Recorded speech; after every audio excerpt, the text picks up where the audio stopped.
kami tidak punya kekuatan finansial dan juga kekuatan politik, karena kami hanya datang dari rakyat, berusaha untuk memperjuangkan dan merubah fenomena bahwa kontestasi bisa dilakukan walaupun tidak didukung oleh partai.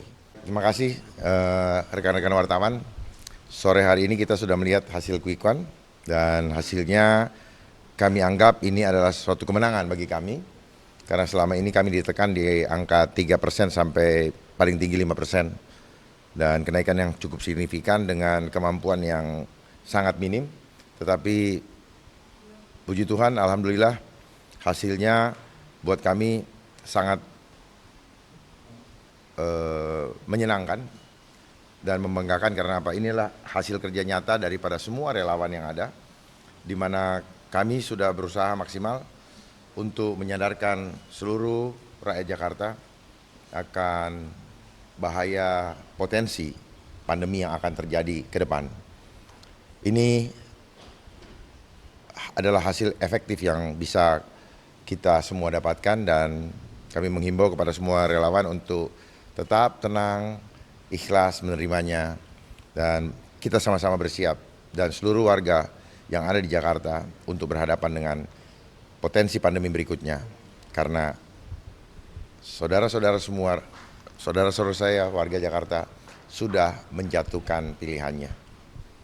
Pak Dharma, kira-kira apa yang membuat pada suara Pak Dharma bisa naik sampai 10% dan sebelumnya 5%? Ini adalah skenario Tuhan, di mana otomatis dengan angka tersebut Paslon Dharma Kun menjadi penentu suaranya untuk memenangkan salah satu paslon, baik 1 maupun 3 nantinya. Ini adalah berkat luar biasa, karena kami berdua bukanlah orang yang berlatar belakang politik dan tidak mempunyai basis partai. Kami sungguh-sungguh berjuang untuk seluruh warga Jakarta. Kami sudah kerahkan seluruh kemampuan kami. Kami sampaikan apa yang bisa kami lakukan untuk memperbaiki keadaan Jakarta yang sedang tidak baik-baik saja, baik itu melalui sistem ekonomi adil getuk tular adab yang selalu saya sampaikan, dan sebagainya untuk memulihkan ekonomi Jakarta. Namun pilihan sudah jatuh oleh rakyat, kami tetap terima dengan ikhlas, dan kami percaya ada rencana Tuhan yang lebih indah di dalam menentukan perjalanan bangsa ke depan. Apalagi dengan tadi saya sebutkan bahwa otomatis suara paslon Dharma Kun akan menjadi penentu bagi kedua paslon yang sedang bersaing dengan ketat. Akan mendukung siapa Pak untuk 2 putaran? Sudah ada komunikasi kah dengan 01? Oh belum, sama sekali belum ada, karena kami juga tidak mau berpikir sejauh itu. Kami hanya melihat bahwa yang kami perjuangkan sampai titik ini adalah jangan sampai ada pandemi lagi di Jakarta. Kita lihat bersama terpilihnya Menteri Kesehatan Amerika, Robert Kennedy Jr., yang selama ini juga menolak adanya pandemi dan juga menolak imunisasi maupun vaksin terhadap anak-anak, itu ditunjuk oleh Presiden Trump untuk menjadi Menteri Kesehatan. Agar apa? Agar dapat melindungi warga Amerika Serikat dari manipulasi korban daripada marketnya vaksin. Artinya market vaksin di Amerika akan terhambat. Kami berharap di Indonesia pun demikian. Jangan lagi warga Indonesia dijadikan market atau pasar kesuksesan daripada industri farmasi, khususnya vaksin. Akan mendukung siapa Pak kira jika ada putaran kedua, akan mendukung siapa kira? Sangat tergantung daripada arahan Tuhan kepada kami. Kami tidak pernah mau menggunakan hasrat atau otak kami, tapi kami serahkan. Kami harus juga berdoa dulu, meminta petunjuk Tuhan mana yang terbaik. Karena tujuan kami hadir sini bukan untuk kekuasaannya, tetapi lebih kepada bagaimana kami punya kesempatan untuk menyuarakan kebenaran, walaupun hasilnya dianggap kurang memadai. Tapi bagi kami ini adalah peluang besar, kesempatan yang Tuhan berikan kepada kami untuk bisa menyuarakan, dan pastinya akan didengar oleh seluruh rakyat Indonesia, bahkan dunia. Pak, di debat kemarin kan Bapak sempat melontarkan dukungan kepada Pak Pram untuk menjadi presiden. Apakah ini Artinya begini, kan lihat dulu temanya apa. Temanya berbicara mengenai kebocoran internet, kebocoran jalur keamanan untuk pengamanan data. Artinya level untuk mengambil kebijakan itu adalah level presiden. Sehingga saya ketika itu menyampaikan apabila diperlukan saya siap menjadi konsultannya, bukan berarti staf khusus atau apa, dalam arti saya menerima jabatannya. Saya lebih suka memberikan masukan apabila diperlukan. Kalau tidak ya tidak apa. Pak, di TPS Bapak kalah sama Pak Luhut, itu tanggapannya polisi. Ya, seperti saya bilang lagi, kekuatan kami terbatas. Kemenangan ini bukan berarti menentukan kualitas seseorang, baik integritas, elektabilitas maupun etikabilitas. Seharusnya kan elektabilitas itu yang terakhir, setelah ditentukan etikabilitas, intelektualitas, baru elektabilitas. Namun apa yang terjadi? Karena konsep intelijen di mana pembangunan opini didahului dengan mempengaruhi massa. Ini adalah psikologi massa dengan menayangkan hasil survei, sehingga hasil tersebut merasionalisasi apa yang sebenarnya belum rasional supaya menjadi pembenaran ketika nanti hasilnya seperti yang kita lihat sekarang.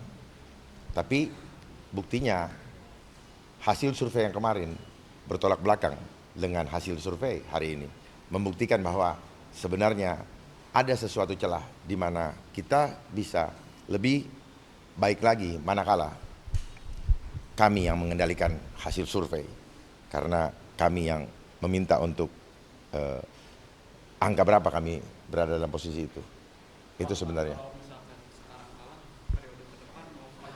Kita lihat aja, karena apa yang kami perjuangkan bersama Pak Kun adalah menyelamatkan jiwa keluarga kita. Ke depan, saya tidak tahu apa yang akan terjadi. Saya sudah memberikan warning kepada seluruh warga Jakarta, bahkan rakyat Indonesia, bahwa waktu kita terbatas dan kesempatannya adalah sekarang. Tidak sekarang, tidak lagi ke depan. Jangan dipikir ke depan Indonesia akan semakin baik, tetapi akan semakin tidak baik-baik saja.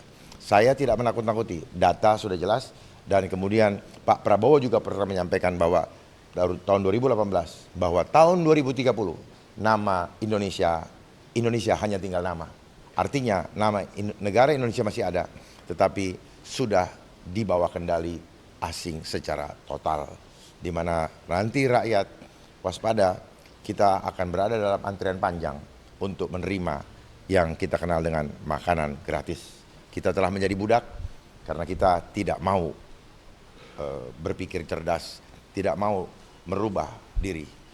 Suatu bangsa akan berubah apabila bangsanya sendiri mau merubah dirinya. Padahal ada pesan untuk para pemilih yang 10% ini nanti di putaran kedua dalam menggunakan suaranya untuk memilih dua pasangan yang akan berkontestasi lagi di putaran kedua Pilgub Jakarta. Mungkin ada pesan untuk para pemilih yang 10% hari ini. Itu nanti biar saja kita berkembang. Kami akan berdoa dulu, dan sebenarnya tanpa kami minta, mereka-mereka yang memilih kami, yang mempunyai kesadaran, hanya satu, mereka ingin keluarganya diselamatkan, mereka ingin keluarganya hidup layak, hanya itu saja. Bukan cuma layak, tetapi aman jiwanya, tidak diintimidasi, tidak ditakut-takuti dengan regulasi yang mencekek, contohnya dengan kenaikan pajak. Seharusnya pajak semakin rendah, bukan semakin tinggi.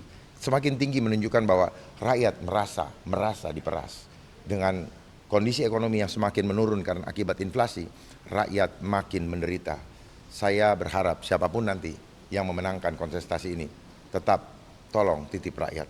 Lindungilah rakyat ini, karena hanya itu yang menjadikan Indonesia tetap ada. Pak Dharma, Bapak terbuka nggak sih Pak kalau nanti nomor 1 dan nomor 3 itu ingin mendekati Bapak soal elektabilitas dari 10% ini? Bapak terbuka nggak untuk mendekati mereka? Sebagai manusia biasa, kita selalu harus berkomunikasi. Tujuannya apa? Untuk menyampaikan buah-buah pikiran. Saya akan tetap konsisten untuk tidak menjadi pemimpin yang bodoh, tidak menjadi pemimpin yang pengecut, apalagi pengkhianat. Oleh sebab itu, apabila perjumpaan itu terjadi atau komunikasi terjadi, maka yang akan kami sampaikan hanya satu, tolong jangan hianati harapan dari rakyat warga Jakarta. Pak Dharma, penegasan aja sih kembali. Artinya apa yang disampaikan Pak Dharma tadi di awal tadi merupakan statement resmi dari Pak Dharma untuk mengakui kekalahan setelah melihat. Saya tidak mengakui kekalahan, ya. Saya tidak, bukan berarti saya mengakui kekalahan. Artinya apa? Biarlah ini berjalan apa adanya. Kekalahan itu persepsi, ya. Bagi kami yang pakai bemo, ya, terus melawan yang pakai Lamborghini. Kalau yang Lamborghini bisa 100 meter, kami bisa 25 meter, berarti kami yang menang sebenarnya. Di situ ukurannya. Inilah ukuran bicara keadilan, ya. Kalau seorang anak kecil berantem sama orang tua, lalu dia masih bisa bertahan sekian lama, berarti dialah yang menang. Jadi kemenangan, kami tetap menganggap bahwa ini kemenangan. Kemenangan apa? Kemenangan di mana kami berusaha untuk memperjuangkan keselamatan rakyat, dan kami anggap sampai di sini rakyat sudah mulai sadar bahwa akan ada potensi ancaman di mana rakyat harus bersiap-siap apa yang akan terjadi di depan. Saya tidak menakut-nakuti supaya rakyat melek, dan apabila nanti terjadi sesuatu, maka rakyat akan mengingat legacy yang telah kami lakukan untuk memperjuangkan keselamatan rakyat, sehingga rakyat akan mengatakan betul apa yang disampaikan oleh Pak Dharma dan Pak Kun selama ini. Tolong diingat itu. Ini adalah legacy terakhir kami. Terima kasih. Pak Kun, mungkin ada statement Pak Kun terkait 10%. Ya, sebetulnya tadi sudah cukup banyak disampaikan Pak Dharma. Ya, jadi memang kalau dilihat dari anggaran yang sangat terbatas, ya, kita bisa mencapai ini. Ini adalah suatu keberhasilan kalau menurut kami. Dan bagi kami, tadi Pak Dharma juga sampaikan, jabatan itu bukan tujuan kami, tetapi manfaat dan kontribusi bagi warga Jakarta itulah yang terpenting. Manfaat itu bisa dengan segala kapasitas, ya. Kita memiliki berbagai peran dan kapasitas. Untuk itu tetap kita perjuangkan warga Jakarta walaupun dengan kapasitas yang lain. Ya, tetapi kita merasa hari ini bahwa kita sudah memenangkan pertandingan ini. Angka 10% ini kan artinya masih ada harapan nih, masyarakat menitip harapan kepada Pak Dharma dan Pak Kun. Ini kedepannya apa kontribusi Bapak untuk warga Jakarta? Ya, dan Pak Dharma. Kontribusi kami adalah tetap konsisten menyampaikan kebenaran apapun resikonya. Itulah kontribusi kami, dan itu yang kami lakukan, dan 10% kami capai, itu buat kami adalah suatu keberhasilan. Karena kami bukan siapa-siapa, kami bukanlah public figure juga, kami bukanlah orang yang didukung oleh kekuatan luar biasa, tetapi kami hanya didukung oleh hati rakyat yang rindu mendapatkan pemimpin yang sungguh-sungguh melindungi mereka. Itu yang bisa kami sampaikan. Kalau soal pergaulan di Jakarta, saya rasa saya lebih paham. Karena saya dari kecil ada di Jakarta dan pergaulan saya kemana-mana. Hanya masalahnya kami tidak punya kekuatan finansial dan juga kekuatan politik. Karena kami hanya datang dari rakyat, berusaha untuk memperjuangkan dan merubah fenomena bahwa kontestasi bisa dilakukan walaupun tidak didukung oleh partai. Kami akan membuka hasanah baru supaya rakyat jangan ragu-ragu, jangan takut untuk berjuang dan bersuara manakala ada hak-hak yang dikebiri atau diperkosa ataupun dijajah. Mari sama-sama kita ingat keadaan hari ini, dan ke depan kita berjuang terus sampai Tuhan memanggil kita. Pak, kalau boleh disampaikan, kira-kira berapa sih Pak anggaran yang sudah dikeluarkan sampai hari ini sebagai paslon PN? Kalau dibilang berapa, saya tidak tahu pasti. Yang pasti dari kami berdua itu sangat-sangat minim. Yang lain itu kami nggak bisa hitung karena sifatnya volunteer. Siapa saja yang datang ke lokasi, tahu-tahu ada yang nyiapin gerobak untuk warga makan dan sebagainya. itu kami nggak bisa hitung. Kami harus tanya dulu dan seringkali kami tidak bertemu langsung dengan orang yang mendukung itu. Jadi ini betul-betul di luar dugaan kami ya untuk melakukan menerima kondisi seperti itu. Dan kenapa juga kami sudah berusaha untuk memaksimalkan bertemu dengan masyarakat, tetapi 2 bulan waktu yang terlalu singkat untuk bertemu dengan warga dalam masa kampanye di Jakarta yang begitu luas ini. Kalau misalnya kami masih memiliki 2 bulan lagi, mungkin akan berbeda hasilnya. Karena dengan pertemuan langsung akan terbangun chemistry antara kami dengan warga dan bagaimana kami punya waktu untuk meyakinkan. Tetapi inilah regulasi yang ada, yang harus kami hormati bersama.